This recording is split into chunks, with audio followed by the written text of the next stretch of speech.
Nah, ini akan kita bahas hari ini, bukan miskin karena malas, tapi miskin karena keadaan. Kenapa Tuhan adakan harus ada orang miskin? Pertanyaannya, kalau semua kaya itu gimana? Kira-kira dunia ini bisa berjalan kalau semua kaya nggak? Semua punya toko. Oke, paling mudah lah. Pak No, jualan apa Pak? Sate. Kalau semua jual sate Pak, yang beli sate Bapak siapa? Saya jualan sate. Pak Mul jualan sate. Makano sendiri. Nah, terus kalau semua mau jadi guru, yang mau jadi murid siapa? Gak ada. Ya toh. Atau siapa? Kerja apa Pak ini Pak Osana laundry. Semua orang buka laundry. Orang bilang cuci-cuci dewe bajumu. Tuhan itu dia tahu, Allah tahu mana yang terbaik supaya dunia ini bisa berjalan sebagaimana yang Tuhan kehendaki. Jadi yang pertama, kenapa Tuhan ciptakan orang miskin? Pertama, orang miskin ini kaya akan iman. Orang miskin kaya akan iman. Kita baca di dalam Lukas 12 ayat 27. Lukas 12 ayat 27. Perhatikanlah bunga bakung yang tidak memintal. Ya, perhatikan bunga bakung yang tidak memintal dan tidak menenun. Namun aku berkata kepadamu, Salomo dalam segala kemegahannya pun tidak berpakaian seindah salah satu bunga itu. Salomo tahu ya? Ada yang tahu Salomo? Pak RT sini loh. Salomo namanya. Ya. Salomo siapa? Salomo raja, anak Daud, ya toh? Istrinya ada berapa Salomo? Istri 700, gundik berapa Pak? 300. Pak Mul bisa sebut namanya satu persatu Pak? Saya loh heran loh ya. Kalau punya istri 700 kira-kira bisa inget nggak? Saya aja yakin kadang-kadang Pak Osana lupa nama istrinya. Kalau pas dia ngantuk aja, siapa kamu? Besok langsung dia keluar dari rumah ini. Ya, anak yang seminggu, masa sih gitu. Ya, ini kita bisa melihat bagaimana firman Tuhan mengatakan Salomo dalam segala kemegahannya. Salomo itu raja terkaya sepanjang sejarah. Itu kaya. Kalau kaya bajunya mewah. Kalau zaman dulu, kalau kita baca sejarah bahkan di Alkitab, orang raja zaman dulu itu benar itu dia punya baju tuh dipintal dari emas. Jadi benang emas gitu ya. Saya lihat dari sejarah, jadi ada benang itu dicelup di emas, karena zaman dulu itu kan emas tuh dicairkan terus dicelup. Nah itu bajunya dijahit pakai emas, kancing bajunya pakai emas. Kalau saya jadi babunya aja, saya tiba-tiba Pak kancing bajunya copot, saya bawa pulang kan lumayan toh. Itu satu kancing kalau gede-gede aja sudah berapa itu dapat duit. Intinya Tuhan ingin mengatakan bahwa ketika bunga bakung, tahu bunga bakung ya? Nah, bunga bakung ini itu bunga paling indah. Jadi kalau firman Tuhan katakan bunga bakung tidak memintal, karena bunga bakung ini dia punya bentuknya itu seperti dipintal. Tetapi firman Tuhan katakan bahwa Salomo dalam segala kemegahannya pun tidak berpakaian seindah ini. Artinya bunga bakung itu tidak bekerja, bunga bakung itu tidak melakukan sesuatu untuk mendapatkan dirinya menjadi mewah, untuk menjadikan dirinya menjadi bunga yang mewah. Siapa yang memintal dia? Siapa yang menciptakan dia? Tuhan. Hari ini orang miskin itu kaya akan iman. Kenapa? Yang penting dia sudah melakukan bagiannya, dia percaya ada iman, Tuhan pelihara hidupnya. Hidupnya akan jauh lebih, saya katakan ya, lebih mewah daripada orang kaya. Sekarang ada yang bisa membuktikan nggak kalau orang miskin itu hidupnya lebih mewah? Saya rasa memang orang miskin itu hidupnya lebih mewah. Saya paling termasuk anak saya kalau makan, kenapa orang makan gitu ya nasi sama sambal, kenapa kakinya mesti mencigrang? Itu karena menikmati hidup. Kadang-kadang ibu saya itu loh kalau makan, kakinya weh ini paling enak, kalau kaki nggak diangkat tuh rasanya nggak enak. Itu menikmati hidup. Lauknya apa? Cuma sambal sama sayur.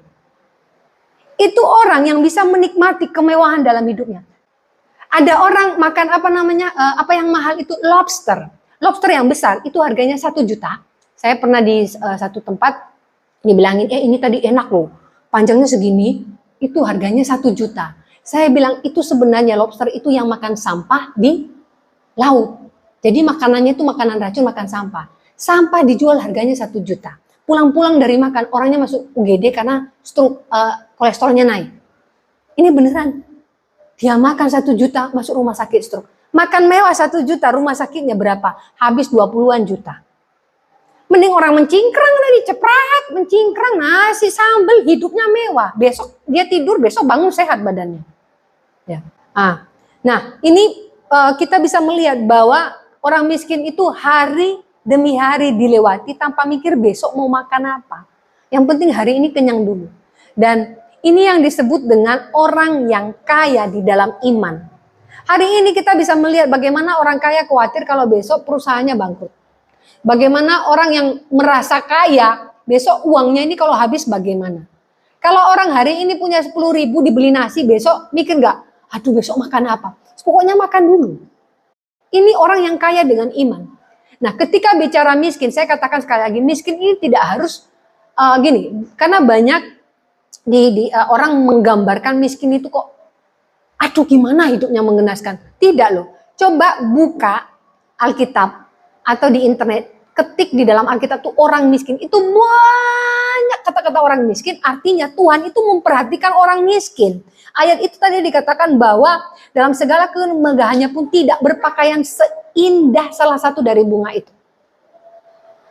Anda bisa bayangkan hidup Anda hari ini. Hari ini kita bisa seperti ini, itu karena Tuhan pelihara. Bukan karena kita ini hebat. Pak Mul sama Bu Atin di sini tidak menghasilkan uang banyak, bisa makan lebih gemuk dari saya lagi. Coba bayangin. Yang dimakan sama. Mungkin karena hidup saya lebih menderita kali, bukan. Saya tidak bisa menikmati makan mencingkrang. Coba kalau Bu Atin mencingkrang sama Pak Mul. Intinya balik lagi. Ketika bicara orang miskin itu kaya akan iman. Hari ini yang ditegaskan oleh firman Allah. Lewati hari demi hari dengan penuh iman. Hari besok tuh Tuhan sudah atur. Seperti bunga bakung tadi. Kemewahan Tuhan berikan bagi orang-orang yang bisa menikmati berkat hari ini. Dia tidak ngurusi besok itu menghasilkan berapa. Yang jelas dia sudah bekerja hari ini. Di dalam di dalam Mazmur 140 ayat 12. Mazmur 140 ayat 12. Kalau di Inggris 140 ayat 13 ya. Aku tahu bahwa Tuhan akan memberi keadilan kepada orang yang tertindas dan membela perkara orang miskin. Melalui orang miskin, keadilan Allah dinyatakan. Bagaimana sih keadilan Allah dinyatakan? Nah, seperti ini. Ketika Tuhan ciptakan orang miskin, itu fungsinya buat siapa sih? Tuhan ingin menguji orang-orang yang sudah diberkati, menghasilkan apakah dia mau berbagi dengan orang miskin atau tidak. Karena banyak orang mau berbagi dengan orang miskin, dia tunggu kaya dulu. Jadi gini, hari ini dia bisa menghasilkan 1 juta misalnya. Tunggu saya menghasilkan 5 juta baru ngasih. Setelah menghasilkan 5 juta, nggak ngasih juga karena mikir, tunggu masih kurang. Jadi menunggu terus. Sedangkan bicara tentang keadilan Tuhan, ini adalah orang-orang yang sudah diberkati, mau berbagi apapun yang dia miliki. Berbagi itu Anda tidak harus kasih uang loh ya.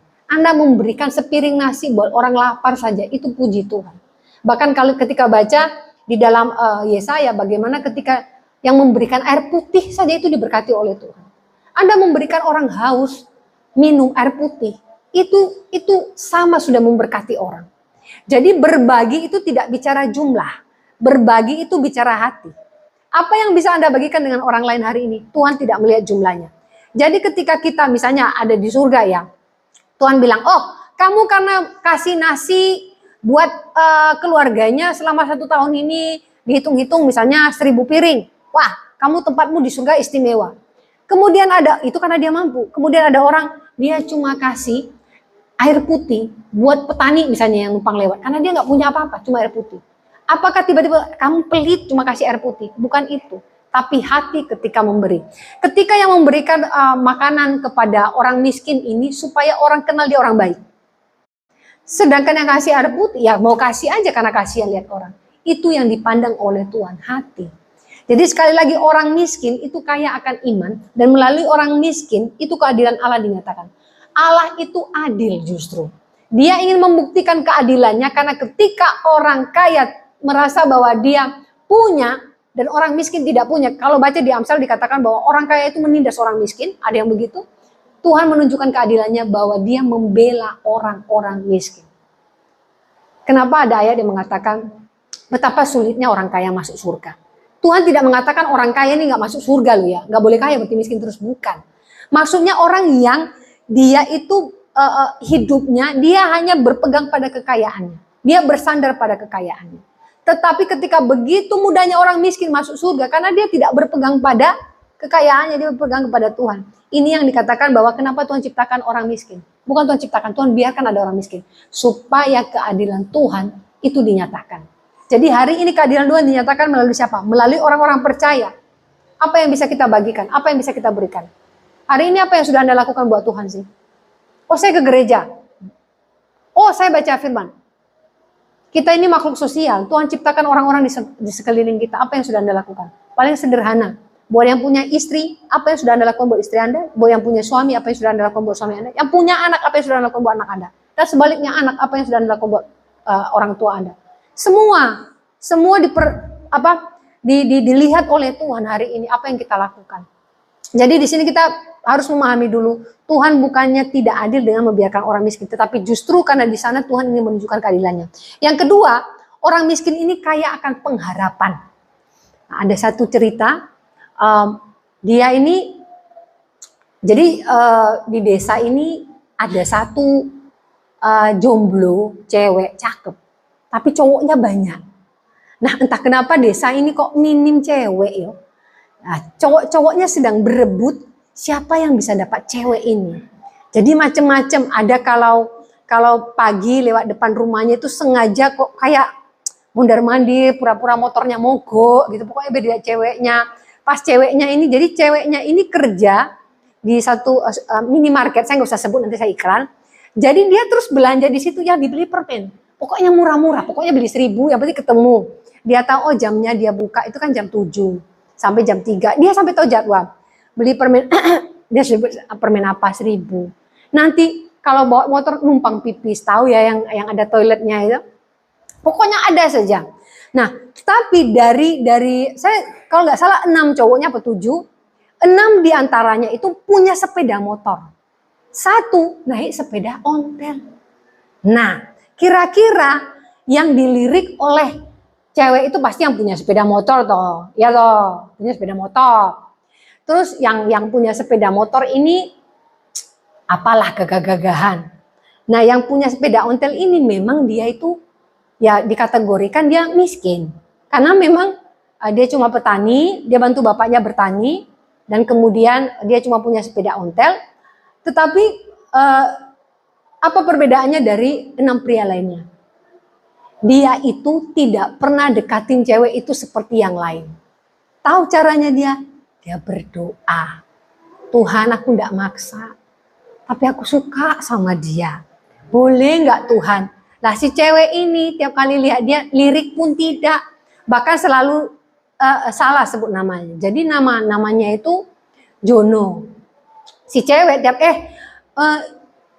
Muno Nomo salah. Besok ketemu itu loh si Mano. Jadi sampai namanya pun nggak diingat.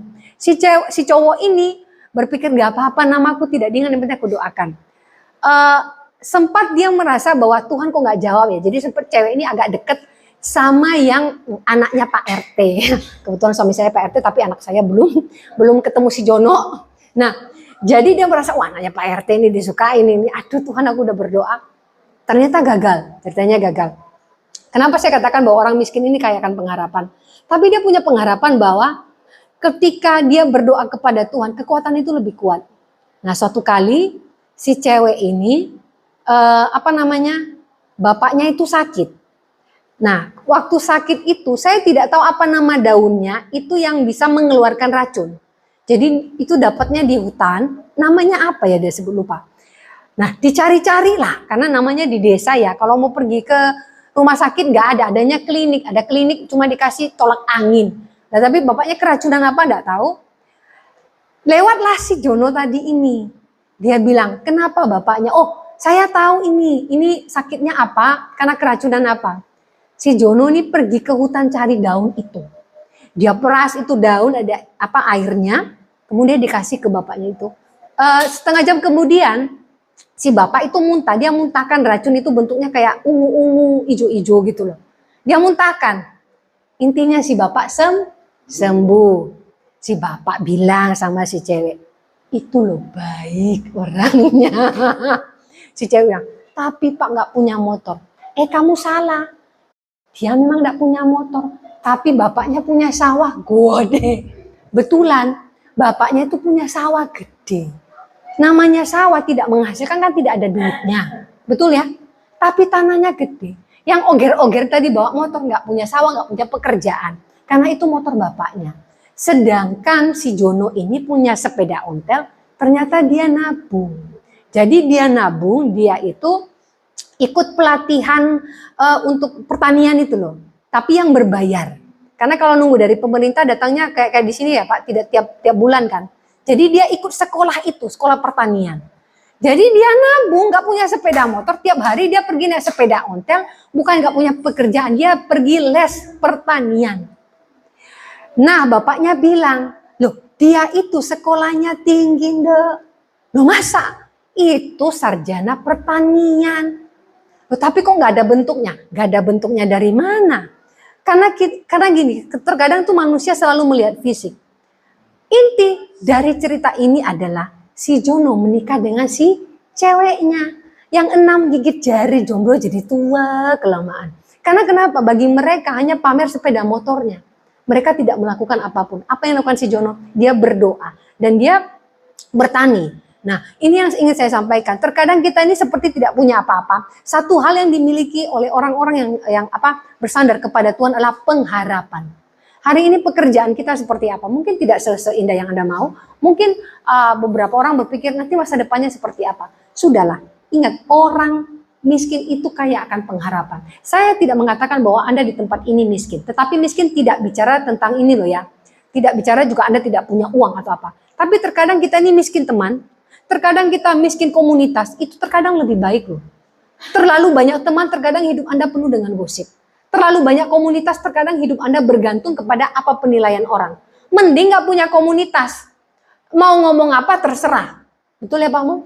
Semakin banyak komunitas-komunitas nanti semakin banyak yang dibicarakan. Kalau tidak penting itu akan merusak hidup Anda. Jadi kita baca di dalam Mazmur 132 ayat 15. Perbekalannya akan kuberkati. 132 ayat 15. Perbekalannya akan kuberkati dengan limpahnya. Orang-orangnya yang miskin akan kukenyangkan dengan roti. Orang-orangnya yang miskin akan kukenyangkan dengan roti. Apapun yang terjadi dalam hidup kita hari ini, Tuhan tidak akan membuat kita kelaparan. Anda hari ini bisa sehat, bisa makan, itu puji Tuhan. Bukan tergantung lauknya. Banyak orang lauknya lebih mewah, kolesterolnya lebih banyak. Betul. Makanya kurangi makan yang berkolesterol. Saya berarti ya. Saya kolesterol dong. Jadi orang-orang yang miskin akan kukenyangkan dengan roti. Jadi orang miskin ini yang penting ada yang bisa dimakan. Dia enggak makan kaki meja kok. Dia enggak makan rumput. Ada di sebelah rumah bisa dimasak. Tapi jangan masak kambing orang ya. Di satu tempat ada yang curhat. Bu, boleh nggak saya ini ngamuk Bu? Kenapa? Ayamku saban minggu hilang 1. Kenapa? Awalnya saya pikir pencuri ayam Bu. Tapi kok ayam nggak pernah kelihatan. Suatu kali dia itu nungguin malam-malam ayamnya. Karena kenapa dicuri itu setiap kali dia ada doa malam itu kan dia gak di rumah, dia pergi ke rumah jemaat. Nah malam itu suami itu yang pergi dia tinggal.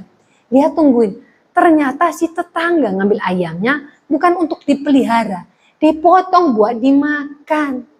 Nah dia bilang, saya mau marah Bu.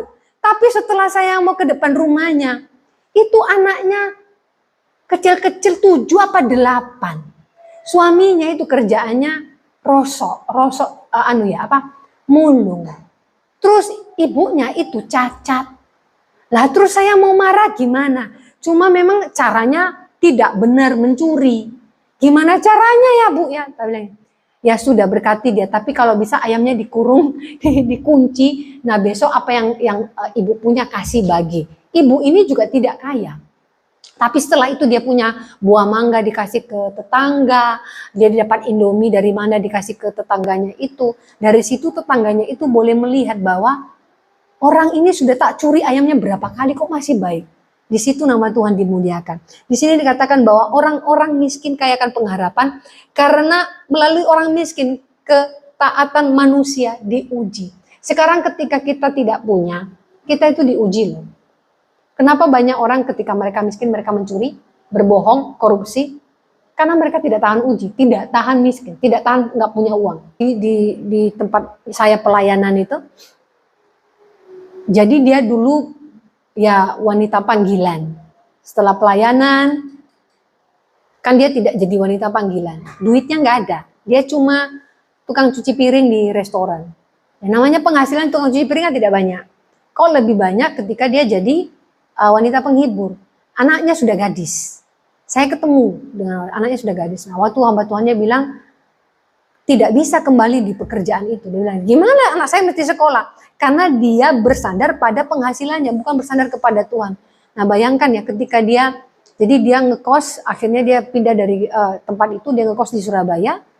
Anaknya tinggal di situ, dia jadi wanita panggilan. Jadi anaknya melihat apa yang dikerjakan ibunya. Karena tidak siap dengan kondisi ekonominya. Kalau orang yang miskin itu tahan uji, saya percaya di dalam pengharapan dia akan dipelihara oleh Tuhan. Dikatakan oleh Tuhan, orang-orang yang miskin akan dikenyangkan dengan roti, tidak akan ditinggalkan oleh Tuhan. Di dalam Amsal 22 ayat 9 dikatakan, orang yang baik hati akan diberkati karena ia membagi rezekinya dengan si miskin. Siapa yang diberkati Tuhan? Yang mau berbagi dengan orang miskin. Makanya hari-hari ini kalau baju Anda sudah penuh lemari, bagi sama orang miskin. Mereka loh bajunya cuci kering sampai robek. Apa yang bisa dibagi. Jangan katakan, aduh tapi kan sayang. Tidak ada yang sayang. Ketika Anda mau berbagi, berbagilah. Apa yang bisa dikasih, kasih. Kalau memang sudah berlebihannya, jangan bilang, Bu boleh nggak istriku tak kasih, kenapa? Aku sudah bosan, Bu. Jangan. Jangan ya Pak Noya, nggak boleh. Karena ada orang-orang bilang, Bu, kenapa yang harus dibagi itu, kenapa harus baju, makanan? Boleh nggak saya bagi istri saya ini, Bu? Tak kasih orang, Bu. Gratis, Bu. Kenapa? Ngomong pagi ngomel, siang ngomel, sore ngomel, aku kudu stroke. Tak bilangin, Pak, beneran kok ada bapak yang ngomong ke saya gitu. Tapi pas istrinya tidak ada di sana. Setelah itu pas saya mau pulang pamit, Bu, tadi saya bercanda, jangan ngomong ke istri saya ya, Bu. Loh kenapa? Nanti aku diusir, Bu. Terus ada yang ngomong gini, Bu, sebenarnya saya mau bagi anak saya loh, Bu. Dia punya anak tuh 5, laki semua, nakal. Tapi nakal menurut orang ini ya, bagi saya memang anak-anak lah ya, anak laki-laki. Anaknya itu lebih rusuh dari 2 desa berantem. Ribut anaknya. Kenapa? Beda usia anaknya itu gini. Tiap kali dia baru melahirkan 3 bulan kemudian hamil. Jadi beda usia anaknya 1 tahun berapa bulan. Jadi anaknya itu kayak ribut, usianya gede sampai ini yang besar yang kecil yang mana, rame. Terus cara ngomong anaknya tidak pernah ada yang nadanya rendah. Wah, jadi ribut lah. Bu, kalau ada yang mau, anak saya boleh dibawa, Bu. Gini aja Pak, dipelihara itu. Bu, kalau bisa saya mau berbagi seperti firman Tuhan katakan, saya kasih Bu, aku disisain 1 ya enggak apa-apa. Tapi enggak bisa Pak, itu berkat Tuhan. Banyak orang cari anak aja susah kok, Bapak dikasih 5. Ya tapi Bu, saya nggak tahu apa bahasa Jawanya, pokoknya intinya kayak monyet suka lompat-lompat itu apa Pak? Ada bahasa Jawa, dia bilang, saya bilang artinya apa? Ya itu monyet suka lompat-lompat itu. Aduh Pak, dia bilang, nggak bersyukur punya anak, nggak tahu lah, dia ngomong bahasa Jawa, saya nggak paham. Kembali lagi bahwa ketika kita sudah diberkati oleh Tuhan, kita memberkati orang lain, kita itu sangat diberkati oleh Tuhan, membagi rezekinya kepada orang miskin. Di sini kemiskinan sebenarnya menguji orang. Ketika kita melihat kemiskinan di luar sana, apa yang sudah Anda lakukan? Anda mau berbagi atau tidak? Yang ketiga, orang miskin itu kaya akan ucapan syukur. Wah, saya paling seneng ketika makan di desa itu, selalu ngomong gini loh bapak-bapaknya, warak aku, warak gitu. Terus ya pasti kenyang. Terus apa Gusti katanya, waduh Gusti, apa artinya? Ya pokoknya ucapan syukur kepada Tuhan. Dan selalu bilang, warak aku. Jadi dengan ekspresi wajah yang bahagia. Padahal makanya waktu itu sayur urap-urap. Lebih banyak kelapanya daripada sayurnya. Saya makan pulang, maaf loh ya, saya diare tapi ya udah saya makan, namanya di desa. Gak ada lauknya loh ya, cuma sayur urap-urap. Tapi mereka tuh bahagia rasanya. Karena penuh dengan ucapan syukur. Nah saya pernah di satu tempat lagi, anaknya, saya sampai bingung itu baju mamanya atau baju anak-anaknya segini, tapi pakai baju kaos bapaknya, jadi itu kayak daster. Anaknya umur 3 tahun. Jadi pakai daster, oke, loh, itu baju daster apa? Tapi lengannya kan gede. Jadi anaknya itu kayak ketutupan baju kaos. Saya bilang, Pak, Pak, ya Pak pendetanya, Pak, itu anak pakai daster apa? Baju bapaknya, Bu. Aduh. Tapi tahu nggak apa yang membuat saya kagum? Betapa bahagianya dia, anaknya mestinya ketawa gitu, cuma anaknya itu mau nangkap kepik itu loh. Ketawa bahagia, terus mainan ada bunga itu yang bisa hancur daunnya, apa dandelion nggak tahu bahasa Jawanya apa, ditiup-tiup, terus terbang, mereka tertawa gitu. Saya bisa melihat bahwa bajunya sudah kayak daster, bolong, terus ya maaf loh ya, waktu pas anaknya ingus itu dilap begini terus angkat itu cuma pakai celana dalam robek-robek gitu loh. Tapi bahagia hidupnya. Setelah itu mereka tuh bisa ngomong pamit pulang terus puji Tuhan gitu. Mereka bahagia. Dan saya melihat ini adalah apa ya? Inilah orang-orang sebenarnya yang bisa mengucap syukur dalam hidupnya. Dia tidak peduli anaknya pakai baju bapaknya, ada tulisan toko cat. Jadi baju hadiah itu loh. Nah itu dipakai anaknya. Anda bayangkan baju XL dipakai anak 3 tahun. Kira-kira tenggelam toh? Ini anak kakek atau bagaimana? Itu loh. Tapi mereka bahagia. Dan saya waktu ke desa itu saya bisa melihat. Dan itu yang pernah saya cerita. Namanya Bu Supini. Saya masih ingat namanya. Itu di Malang. Bu Supini ini di GPDI Malang situ. Dia agak maaf kurang-kurang. Ya kurang-kurang. Waktu saya datang ke rumahnya, tahu apa yang dia miskin loh ya, dia miskin. Rumahnya itu bau kencing kambing. Kambing punya tetangga dan rumahnya itu dibilang bukan lantai karena udah kayak lumpur-lumpur tapi udah di semen cuma ya kotor. Saya datang tahu dimasain apa? Dimasain 1 tandan pisang, 1 tandan loh ya. Jadi dia keluarkan 1 talam, dia bilang, Bu, banyak sekali pisangnya direbus. Makan. Terus kemudian dia masuk ke dalam. Dia masakin saya, aduh, sotonya itu 1 panci gede kayak orang makan 20. Yang saya kesana dengan pendetanya namanya Pak Daniel Tomatala, dengan jemaah yang namanya Bu Win. Mereka itu bilang, iya dia memang begini. Lihat, orang miskin, maaf saya tidak mengatakan karena saya hamba Tuhan. Dia bisa menjamu hamba Tuhan 1 tandan pisang karena itu yang dia miliki di belakang rumahnya. Dan itu ayam yang dia soto, itu ayam punya dia. Entah tinggal 1 pun ayam, saya nggak tahu. Tapi saya nggak bisa makan waktu itu. Terus dia masak nasi itu loh, 1 magicom yang gede. Bu, akhirnya saya makan. Dan saya sampai berpikir gini, namanya orang setengah waras ya. Masakannya ya apa rasanya. Saya melihat sotonya kok minyaknya banyak. Tapi ketika dia melakukannya dengan hati, saya makan loh. Sampai lagi tambah.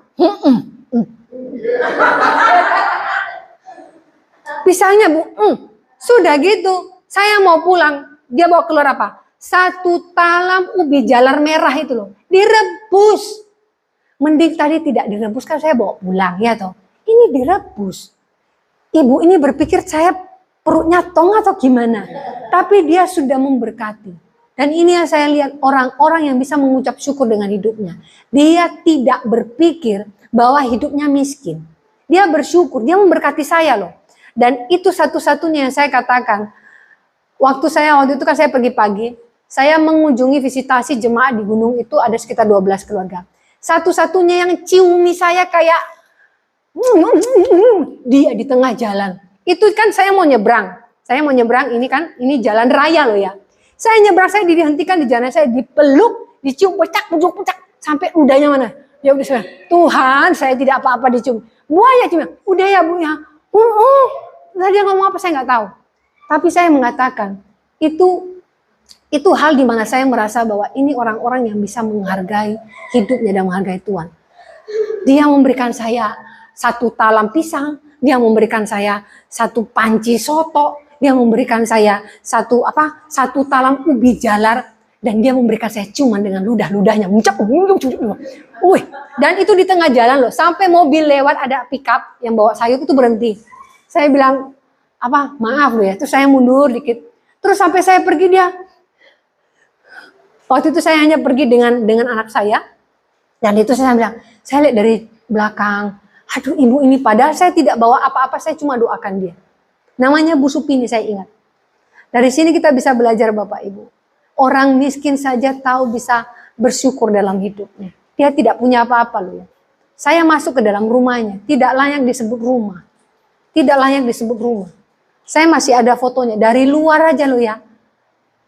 Jarak pintu dengan depan rumah itu cuma 30 cm. Dan itu tanah liat depan. Jadi kalau hujan tanah liat masuk semua. Dan rumahnya itu kotor. Terus anaknya juga tidak percaya Tuhan. Tapi tidak ngurusi mamanya. Dapat mantu juga yang membuat dia jadi kayak pembantu. Dan satu hal yang saya melihat bahwa hidupnya benar-benar bersyukur kepada Tuhan. Dia selalu pergi ke hutan cari sayur pakis. Dan dia tuh kasih ke orang. Dia tidak bilang beli atau apa, tapi orang kasih ke dia. Dia mau dan pernah dia capek, dia dari hutan itu, dia dibonceng sama orang, dia bawa sayur pakis, dia kasih uang sama orang yang bonceng dia kasih 20.000. Padahal itu orang baru beli sayurnya kasih dia 20.000. Dia bilang kasihan beli bensinmu, dikembalikan uangnya. Enggak apa-apa Bu, enggak usah. Nah ini yang saya bilang, sesama orang yang tidak punya bisa memberkati satu sama lain. Sebenarnya mereka adalah orang-orang kaya di dalam Tuhan. Karena mereka bisa bersyukur 20.000 saja. Mungkin itu satu-satunya uang yang dimiliki pada saat itu. Dia mau berbagi. Hari ini Bapak Ibu saya mau berbagi buat kita semua. Kenapa Tuhan ciptakan orang miskin? Supaya di sana sebenarnya kita bisa melihat keadilan Tuhan. Kita bisa diuji apakah hati kita masih setia kepada Tuhan atau tidak. Di saat Anda tidak punya, Anda bisa bersyukur. Di saat Anda punya, Anda bisa berbagi. Dan kemudian jangan pernah khawatir dengan hari esok. Tuhan sudah sediakan. Apapun keperluan anak Anda hari depan, Tuhan sudah sediakan. Saya percaya Pak Mul, Bu Atin, Bapak tidak punya persiapan untuk Grace. Tapi saya percaya Tuhan sudah punya berkat tersendiri untuk Grace. Demikian buat anak Pak Osan, yang untuk jadi contoh Pak. Jadi semua anak muda di sini yang jadi orang tua, Anda jadi orang tua, Anda jadi contoh loh ya. Termasuk Pak No, kalau ada anak muda di tempat ini, semua orang tua di sini menjadi contoh. Karena ini gereja kecil, tapi saya sangat bersyukur justru. Gereja kecil yang bertumbuh, yang tidak ada gosipnya, itu gereja yang sangat diberkati Tuhan. Karena tulus datang di hadapan Tuhan. Tidak mikir, itu ngapain sih? Itu apa? Ya aduh, saya paling anti dengan jemaat seperti itu. Apalagi gereja yang isinya gosip toh. Nah, hari ini kita belajar tentang hal ini. Kenapa saya mau berbagi ini? Karena tadi pagi itu saya diingatkan tentang pertanyaan orang itu minggu lalu. Kenapa ada orang miskin ya Bu ya? Justru saya bilang dari orang miskin itu kita yang diberkati Tuhan, kita bisa berbagi. Maka tadi saya bilang, kalau semua jualan sate, nggak ada yang beli satenya Pak No. Kalau semua buka laundry Pak, ya udah nyuci baju masing-masing. Iya toh. Pasti ada yang menjual, ada yang membeli, ada yang diberi, ada yang memberi. Itulah keadilan Tuhan. Jadi Tuhan itu tahu mana yang benar, mana yang baik supaya hidup ini benar-benar berjalan. Dan firman Allah boleh dinyatakan dengan adanya orang miskin dan orang kaya. Dari situ kita juga belajar belas kasihan Tuhan. Karena orang miskin punya bebannya sendiri, orang kaya juga punya bebannya sendiri. Tetapi apakah seperti firman Allah di dalam Amsal dikatakan orang miskin dan orang kaya memang berbeda, tetapi bertemu di dalam Tuhan. Apakah itu menentukan mereka masuk surga atau tidak? Tidak. Yang menentukan mereka masuk surga adalah bagaimana hati mereka di hadapan Tuhan. Amin. Dan sore hari ini saya percaya jemaat di tempat ini, kita orang-orang yang kaya akan iman, kita orang-orang yang kaya akan pengharapan, kita orang-orang yang kaya akan ucapan syukur. Apa yang bisa kita miliki, kita bagi satu sama lain. Itu baru namanya diberkati Tuhan. Tidak usah nunggu dulu Anda punya duit banyak baru bisa berbagi. Apa yang dikasih, kasih. Nanti malam Tuhan Yesus datang, terus sebentar Tuhan, aku mau kasih dulu biar upahku besar. Gak ada waktunya. Hari ini apa yang bisa kita lakukan, lakukan. Karena ketika Anda memberi itu tidak akan membuat Anda miskin. Ketika Anda berbagi itu tidak akan membuat Anda jatuh miskin. Karena demikian ketika Anda memberi, Anda melakukan firman Allah. Amin. Mari kita berdoa.